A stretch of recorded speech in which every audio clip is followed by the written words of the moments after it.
અગત્યનો અને યાદગાર દિવસ જો હોય તો આજે શાળામાં જે લોકો શિક્ષકો બનેલા છે તે લોકો માટે.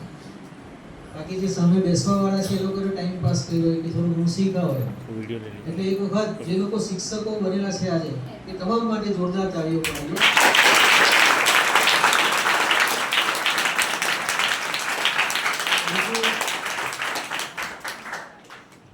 આજે સમયસર બેલ પાડવા બદલ સેવક મિત્ર નવા એમનો પણ ખૂબ ખૂબ આભાર કે જેમને શાળામાં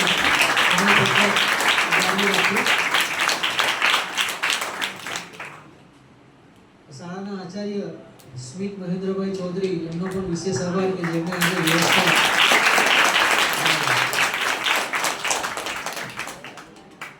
આ નામ લેવા પાછળનો હેતુ એવો છે કે બીજાને ખબર પડે કે આપણું નામ કોઈ ક્યારે બોલે જો આપણે કંઈક સારું કામ કરીએ તો. બીજું, આજે એક ક્લાસની અંદર પીરિયડ ચાલતો હતો ત્યારે વારંવાર શિક્ષકો અને વિદ્યાર્થીઓ વચ્ચે ખૂબ ચર્ચા થતી હતી, એટલે ખરેખર મજા આવે એવું ઓફિસમાં અવાજ આવતો હતો. એ બદલ યશવી અને એમની ટીમને પણ અભિનંદન કે જે ક્લાસમાં વારંવાર વિદ્યાર્થીઓને સૂચના આપતા હતા, ભણાવતા પણ હતા અને સાથે સાથે અવાજ નહીં કરો એવું પણ કહેતા હતા. એવું એટલા માટે કે કંઈક આપણી રજૂઆત એવી હોય તો જ વિદ્યાર્થીઓ પણ સામેથી આપણને જવાબ આપે. બાકી એવું થાય કે વન વે ટ્રાફિક જેવું લાગે, એક જ બાજુથી બધો પ્રવાહ વહેતો હોય, એના કરતાં બંને બાજુથી ચર્ચા થાય તો એ શિક્ષણની સફળતા છે એવું માની શકાય. એટલે એ બદલ એમને પણ અભિનંદન. સુંદર રજૂઆત કરવા બદલ તમામ વિદ્યાર્થીઓને અભિનંદન કે એક વખત તમને આવું સ્ટેજ મળે અને તમે તમારી રજૂઆત કરો.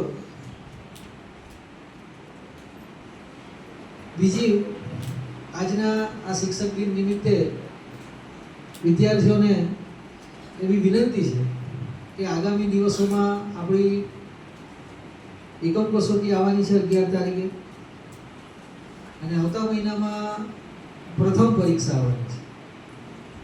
એટલે જે મિત્રો ગેરહાજર છે એને જાણ કરવાની, હાજર રહે તો પરીક્ષાની અંદર તમારા એકમ કસોટીના માર્ક મુકાય. છોકરીઓને ખાસ વિનંતી છે કે નમો લક્ષ્મીની અંદર તમારા ફોર્મની કામગીરી ચાલે છે. જો તમારી હાજરી 80% કરતાં ઓછી હશે તો એનો લાભ તમને નહીં મળે. એટલે મહેરબાની કરીને તમે આ બાબતનું ધ્યાનમાં રાખજો. બીજી એક વાત કે આજે શાળાની અંદર આપણી શાળામાં વિદ્યાર્થીઓની સંખ્યા વધારે છે, એની સામે વિદ્યાર્થીનીઓ શિક્ષિકા બની એ ખૂબ આનંદની વાત છે. એટલે જો આપણે આપણું સ્થાન બચાવવા માટે પ્રયત્ન ન કરીએ તો કદાચ આગામી દિવસોમાં આપણે શિક્ષક પણ ન બની શકીએ છોકરાઓ. એટલે ધ્યાન આપવાનું, ચાન્સ મળે તો એ તક ઝડપી લેવાની.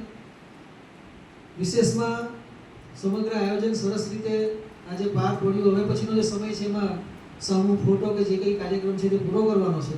એ સાથે સાથે આવતીકાલે 5મી સપ્ટેમ્બરના રોજ જિલ્લા શિક્ષણ અધિકારી કચેરી દ્વારા દિલ્હીમોરા મુકામે એલએમપી સ્કૂલનો જે હોલ છે ત્યાં જિલ્લાના શ્રેષ્ઠ શિક્ષક તરીકે રીટાબેન દાદાવાલા ઇનામ લેવા માટે જવાના છે.